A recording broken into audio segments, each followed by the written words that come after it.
Total body డొనేషన్లో including అవయవదానము, including skin donation, including organ donation, including eye donation, including అస్థిపంజర దానం కూడా టోటల్ బాడీ డొనేషన్లో ఉంటుంది.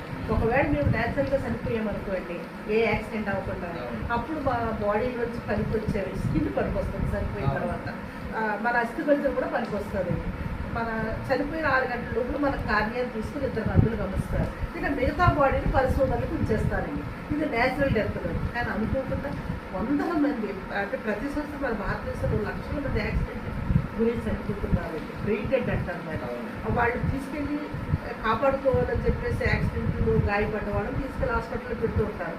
కుటుంబం ఎంతో ప్రయత్నం చేస్తుంది ఆ బిడ్డను బతికించుకోవాలని. కానీ ఆ తలకు దెబ్బ తగిలేసి రక్త సరఫరా అయిపోయి బ్రెయిన్ డిస్టేజ్ అయిపోయినప్పుడు జీవన్మృతుగా లెక్క అయిపోయాయి.